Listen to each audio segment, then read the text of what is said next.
ফেরিতে ওঠার সময় রাজবাড়ীর দৌলতদিয়ায় যাত্রীবাহী বাস নিয়ন্ত্রণ হারিয়ে পদ্মা নদীতে ডুবে গেছেন। এই ঘটনায় বহু হতাহতের আশঙ্কা করা হচ্ছে।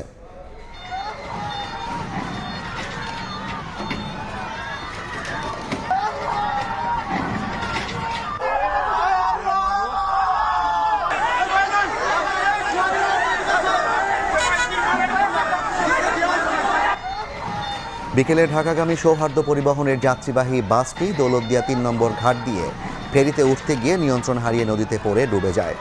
বাসটিতে অন্তত ৪০ জন যাত্রী ছিলেন বলে জানান প্রত্যক্ষদর্শী। ঘটনার পরপরই উদ্ধার কাজ শুরু করেন স্থানীয়রা। কিছু মানুষ সাঁতরে তীরে উঠতে পারলেও অনেকেই নিখোঁজ রয়েছেন। এরই মধ্যে ঘটনাস্থলে পৌঁছে উদ্ধার কাজ শুরু করেছে উদ্ধারকারী জাহাজ হামজা ও ফায়ার সার্ভিসের ডুবুরি দল। এদিকে ঝোড়ো হাওয়ার কারণে পাটুরিয়া দৌলতদিয়া নৌ রুটে বন্ধ রয়েছে ফেরি ও লঞ্চ চলাচল। গাড়ি সহ পানিতে পড়ে গেছে। আপনার মায়ার বাঁচাইতে পারি নাই, আপনার নাতিনের বাঁচাইতে পারি নাই।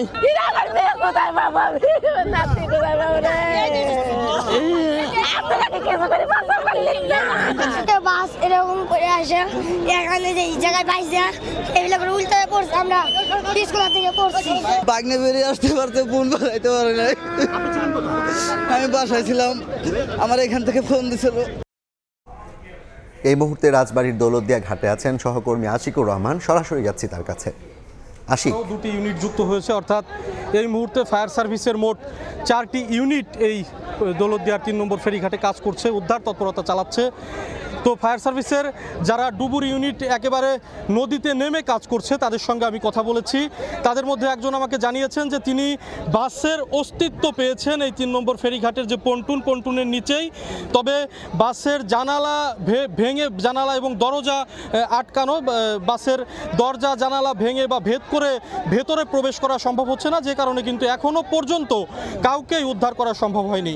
তো আমরা দেখেছি কিছুক্ষণ আগে রাজবাড়ীর পুলিশ সুপার, জেলা প্রশাসক তারাও এখানে উপস্থিত হয়েছেন, সেনাবাহিনীর সদস্যরা উপস্থিত হয়েছেন, উদ্ধারকারী জাহাজ হামজা এখানে উপস্থিত হয়েছেন। তবে এখানে যারা স্থানীয়রা আছেন, স্বজনরা আছেন, তারা যেটি অভিযোগ করছেন যে হামজা কিন্তু এই যে দুর্ঘটনা, এই দুর্ঘটনারও 1 ঘন্টারও বেশি সময় পর এই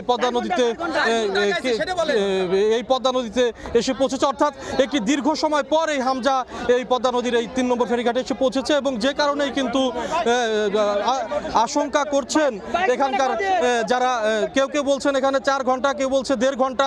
তো স্থানীয়রা যেটি বলছেন, তারা বলছেন যে অনেক সময় পর এই হামজা এখানে এসেছেন, এবং যেই কারণেই কিন্তু এখানে এই উদ্ধার তৎপরতা দেরি হয়েছেন। এবং যারা স্থানীয়রা আছেন তারা যেটি বলছেন যে এখানে যদি সঠিক সময়ে এই হামজা এখানে উপস্থিত হতো,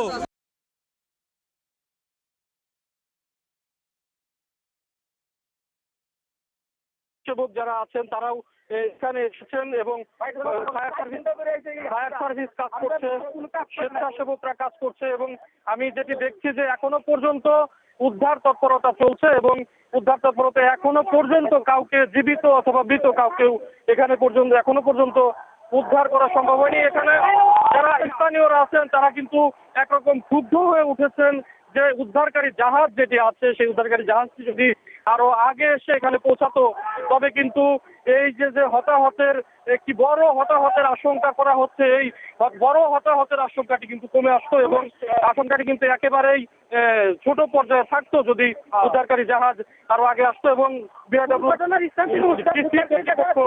যদি সংশ্লিষ্ট কর্তৃপক্ষ যদি আরো আগে ব্যবস্থা নিত। আমি এখনো পর্যন্ত দৌলতদিয়া 3 নম্বর ফেরিঘাটের ফায়ার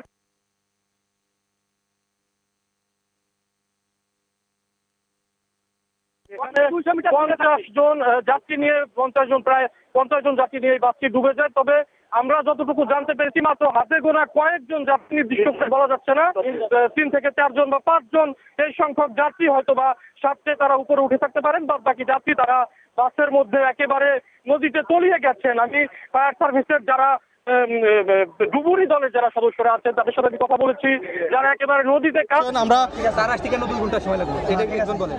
উদ্ধারকারী জাহাজ এখানে 50 জন যাত্রী নিয়ে 50 জন প্রায় 50 জন যাত্রী নিয়ে এই বাসটি ডুবে যায়। তবে আমরা যতটুকু জানতে পেরেছি মাত্র হাতে গোনা কয়েকজন যাত্রী, নির্দিষ্ট করে বলা যাচ্ছে না, 3 থেকে 4 জন বা 5 জন এই সংখ্যক যাত্রী হয়তো বা সাঁতরে তারা উপরে উঠে থাকতে পারেন, বাদ বাকি যাত্রী তারা বাসের মধ্যে একেবারে নদীতে তলিয়ে গেছেন। আমি ফায়ার সার্ভিসের যারা ডুবুরি দলের যারা সদস্যরা আছেন তাদের সাথে আমি কথা বলেছি, যারা একেবারে নদীতে কাজ করছেন তাদের সঙ্গে আমি কথা বলেছি। তারা বলছেন যে একেবারে পন্টুনের নিচেই তারা বাসটির অস্তিত্ব পেয়েছে, অর্থাৎ বাসটি পন্টুনের নিচেই আছে, কিন্তু তারা বাসের জানালা এবং দরজা যেহেতু আটকানো বা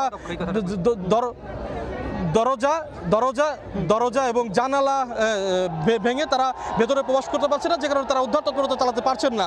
কতজন যাত্রী ঠিক এখনো পর্যন্ত এই বাস থেকে সাঁতরে উপরে উঠেছে তার নির্দিষ্ট পরিসংখ্যান আমার কাছে নেই, তবে স্থানীয়দের বরাত দিয়ে আমি বলছি বা স্থানীয়রা যেটি আমাকে জানিয়েছেন যে 3 থেকে 5 জন যাত্রী এই সাঁতরে উপরে উঠেছেন। সেই সংখ্যাটা কিন্তু আবারও বলছি যে একেবারে বেশি না, একেবারে কম সংখ্যক যাত্রী উঠেছেন।